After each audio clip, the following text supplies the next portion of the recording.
Welcome to H M classes के YouTube channel पे आप सभी का स्वागत है। आज हम इस वीडियो लेक्चर में देखने जा रहे हैं एनटीए यूजीसी नेट एग्ज़ाम 2020-21, क्योंकि ये दिसंबर 2020 का एग्ज़ाम है और होने जा रहा है मई 2021 में। गुड न्यूज़ है, दो गुड न्यूज़ मैं आपको बताने जा रहा हूँ। और उसके अलावा rules about photograph and signature की बात करने जा रहे हैं। अगर आपने फोटोग्राफ और सिग्नेचर रूल्स के अकॉर्डिंग अपलोड नहीं करवाया तो आपका फॉर्म रिजेक्ट हो जाएगा। और उसी के साथ ही एलिजिबिलिटी एंड फॉर्म भरते समय आपको कौन सी बातों का ध्यान रखना है, ये सारी बातें हम इस वीडियो में करने जा रहे हैं। चलिए हम आगे बढ़ें। आप हमारे चैनल पे नए हैं तो हमारे चैनल को सब्सक्राइब कीजिए, लाइक कीजिए, फ्रेंड्स और रिलेटिव के साथ शेयर कीजिए और बेल आइकन को प्रेस कर दीजिए फॉर ऑल नोटिफिकेशंस। चलिए हम देख लेते हैं।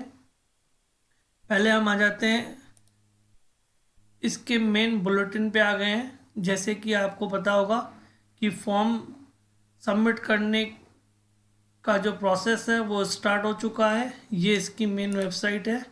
आप भी गूगल पे सर्च कर सकते हैं एनटीए यूजीसी नेट एग्ज़ाम, तो आपको इसका लिंक इजीली मिल जाएगा। आप इस मेन वेबसाइट पर आ सकते हैं। जैसा आपको पता है कि 2 फरवरी को इसके फॉर्म स्टार्ट हुए हैं और 3 मार्च तक इसकी लास्ट डेट है। और यहाँ से आप फॉर्म को फिल भी कर सकते हैं। चलिए हम इसके मेन बुलेटिन पर आ जाते हैं। आपको जो बातें बतानी है उस पर हम कॉन्सेंट्रेट करते हैं। पहले हम बात कर लेते हैं इसके एलिजिबिलिटी की। आपको गुड न्यूज़ भी बता रहा हूँ, उसमें ऑन प्रूफ दिखाने जा रहा हूँ मैं, इसलिए इसको जैसे कि एलिजिबिलिटी की बात करते हैं तो आपको एक बात पता ही होगी कि पोस्ट ग्रेजुएशन रिवलेंट सब्जेक्ट में चाहिए होता है और उसमें 55% मार्क्स चाहिए अगर आप जनरल कैटेगरी से हैं तो। जैसे कि आप देखिए इसमें जनरल अनरिजर्व और general EWS candidate who secured at least 55% marks. और उसके अलावा हम बात कर लेते हैं अदर कैटेगरीज की। जैसे ओबीसी लिखा हुआ है, एससी एसटी और पीडब्ल्यूडी, उसके लिए 50% मार्क्स चाहिए होते हैं।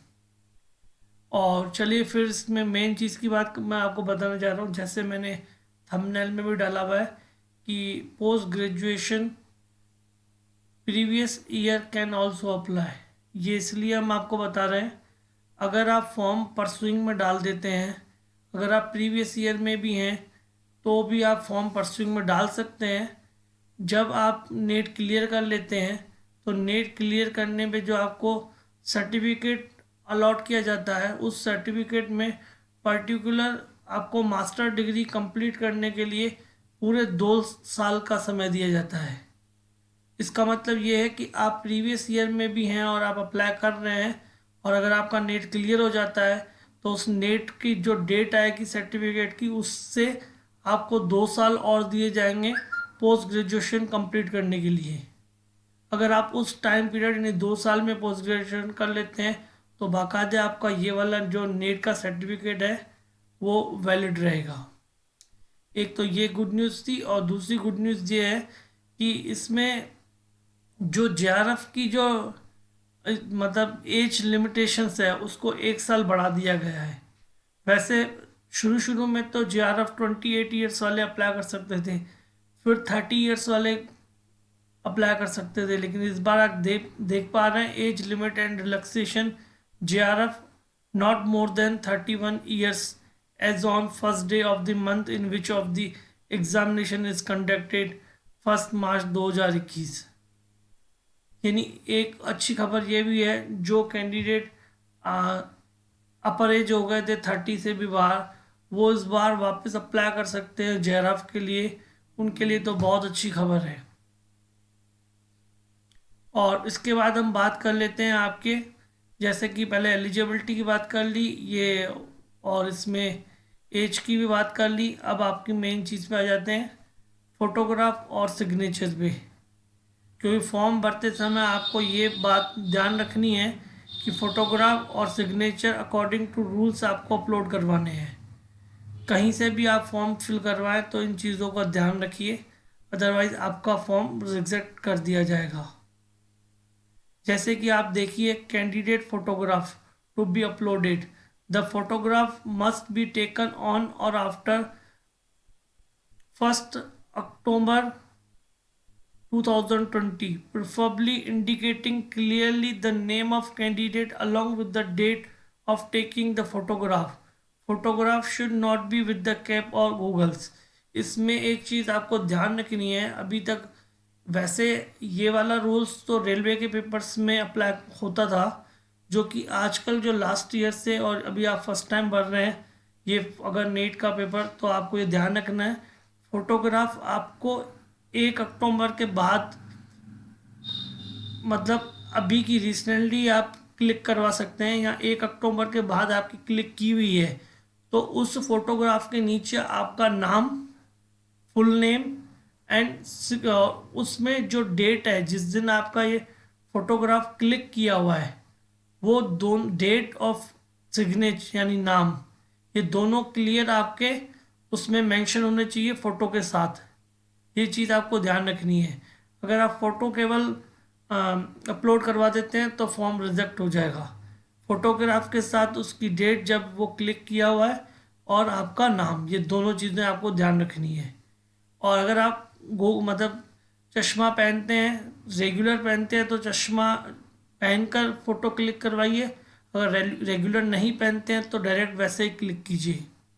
उसके बाद आपके कंप्यूटर के थ्रू आजकल जो फ़ोटो क्लिक हो रहे हैं और फोटो प्रिंटर के थ्रू आपको निकाल के देते हैं, तो इसमें क्लियर मेंशन किया हुआ है ऐसे फ़ोटोग्राफ को वो अलाउ नहीं करेंगे। आपको जो नॉर्मल फ़ोटोग्राफी होती है कैमरा के थ्रू और नॉर्मल जो मशीनों के थ्रू जो पिक निकलते हैं, वैसे आपको फॉर्म के लिए पिक चाहिए। उसमें कंप्यूटराइज वाली पिक को अलाउ नहीं किया गया है। उसके अलावा इसमें एक और बात कही है कि 6 to 8 photograph, passport size photograph future के लिए आप उनको रख लीजिए। हो सकता है दो तीन फोटोग्राफ्स तो चाहिए होती है। जब आप पेपर देने जाएंगे तो वहाँ पर शीट पे भी आपको एक फ़ोटोग्राफ अटैच करवानी पड़ती है, देनी पड़ती है उनको, सेम फ़ोटोग्राफ चाहिए। और जो एडमिट कार्ड होता है उस पर भी आपको एक फ़ोटोग्राफ पेस्ट करनी है। 2 पिक आपको इसके लिए चाहिए और सेम पिक चाहिए, अलग नहीं चाहिए। उसके अलावा जब आप फोटोग्राफ को अपलोड करवाएं तो उसकी जो साइज़ हो वो 10 KB से 200 KB के बीच में होनी चाहिए। ये फोटोग्राफ से रिलेटेड रूल्स हैं और जिसको आपको फॉलो करना है, अदरवाइज़ आपका फॉर्म रिजेक्ट हो जाएगा। फिर हम बात कर लेते हैं कैंडिडेट सिग्नेचर की।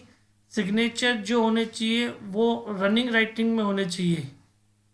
जैसे फोटोग्राफ पे आप जो नाम लिखवा रहे हैं वो तो आप कैपिटल में नाम लिखवा सकते हैं और अपनी डेट डलवा सकते हैं जो कि जिस दिन वो पिक क्लिक किया हुआ है। लेकिन सिग्नेचर में आपको बाकायदे आपका नाम रनिंग हैंडराइटिंग में अपलोड करवाना है। एक प्लेन पेपर पे ब्लैक पेन पे, यानी एक वाइट पेपर ले लीजिए, उसमें ब्लैक इंक पेन से सिग्नेचर कीजिए रनिंग हैंडराइटिंग में, और उसकी साइज़ होनी चाहिए 4 KB से 30 KB के बीच में। वो वाली आपको इमेज इसमें अपलोड करनी है और बिल्कुल क्लियर होनी चाहिए फ़ोटोग्राफ और सिग्नेचर। ऐसे नहीं हो कि वो धुंधला हो और आप अपलोड करवा दें, तो उसको चेक कीजिए। फ़ोटोग्राफ और सिग्नेचर बहुत ज़रूरी चीज़ें हैं इसकी, तो इन चीज़ों को आप ध्यान रखिए। उसके अलावा कॉमन चीज़ें हैं, अगर आप, मैं थोड़ा सा और इसमें बता देता हूँ। इसमें प्रोसेस भी दिया हुआ है, अगर आप खुद फिल कर रहे हैं तो उन चीज़ों को फॉलो कीजिए तो आपका फॉर्म इजीली और अच्छी तरह से सबमिट हो सकता है। इसमें स्टेप दिए हुए हैं, एक बार हम उन स्टेप को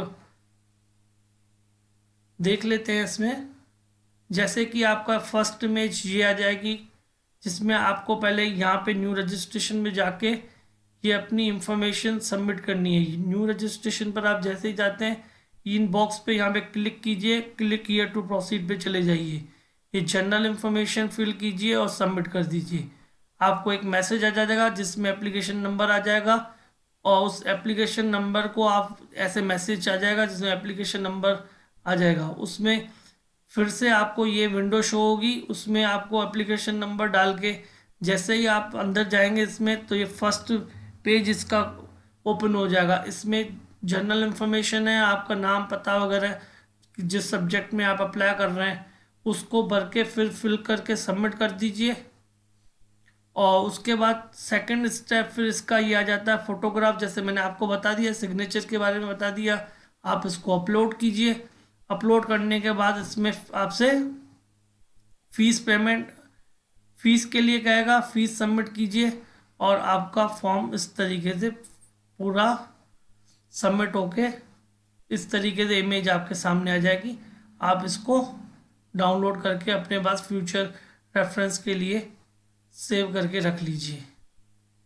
और इससे रिलेटेड फिर आपको इस तरीके का मैसेज भी आ जाएगा जिसमें पूरी कंफर्मेशन आ जाएगी, dear candidate, your application number, you have successfully submitted your application for the UGC NET December 2020 cycle.